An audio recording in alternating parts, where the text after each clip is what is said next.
What did Princess Di and Kate Middleton do to snag their royal men?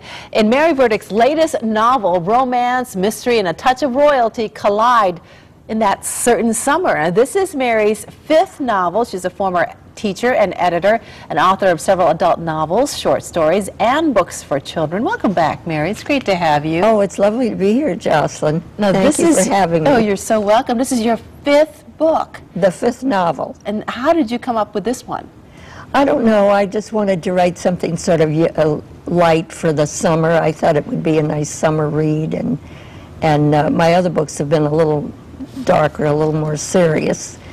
Well, this is definitely a very easy read too. It was quick and yes, everyone has said that. And fun to read. Oh, thank you. Good to hear. Yeah, this book was like a small town girl meets royalty. Set up the story for us here. Well, it's about this girl from Iowa, a little town in Iowa, and she gets a job writing the life story of a famous actress, Diane Fenwick. And she moves to this very upscale community in Connecticut. I call it a Gatsby-esque community. Yes, you do. And she meets this handsome hunk next door who's working as a handyman for the millionaire next door, but he's actually a count. And so, you know, she keeps wondering what in the world with his education, he's a Princeton graduate, why would he be working as a handyman?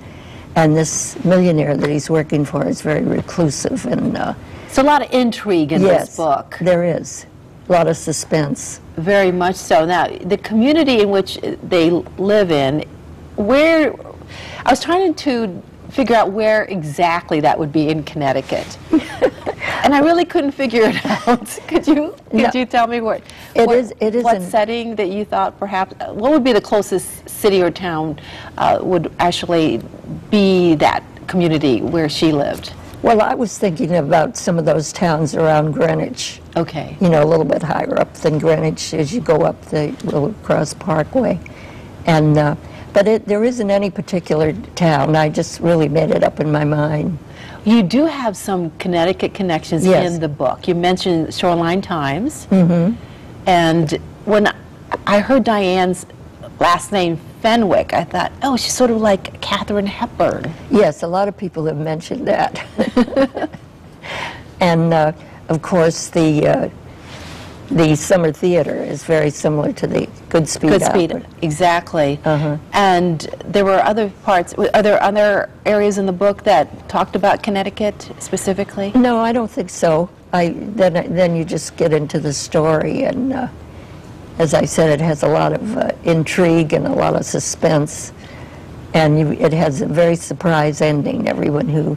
I was very surprised by it as well. Everyone has said that to me, that they couldn't believe that ending. It was so unexpected.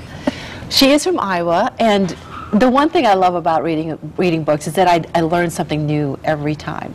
And there's a fact in there that I had no idea, and it was that you state in the book that Iowa is the most literate state in the Union. Mm-hmm. Yes, they say more people can read and write in Iowa than in any other state in the Union. Really? Well, that's what I've been told. That's amazing. Yes. And why do you think that is? I have no idea why that is.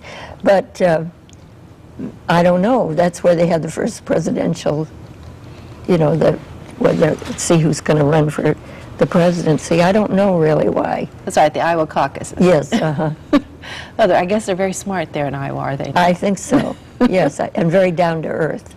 And this girl is in the book, Sally Grimes, she's a very down to earth sort of girl, and she's a writer. She's a writer, and of course she's also very warm-hearted, and when she's in love with someone or loves someone, she can't, even when she has all these hints that he's not quite what he seems to be, she can't make herself believe it because she wants to so much believe in him, you know. She always kind of looks for the good in people. And that's a good thing, isn't it? It is, I think.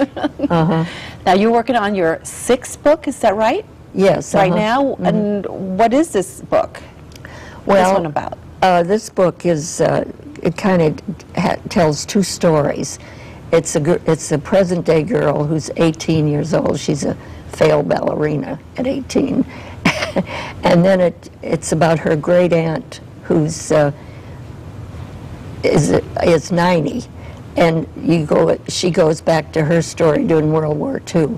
So and then they come together, these two stories. And when should we look for that book? Oh, probably in a year and a half. That's usually about what it takes. Are you constantly writing, Mary? Yes, I do. I get up at 6:30, and I usually write from 9 to 1.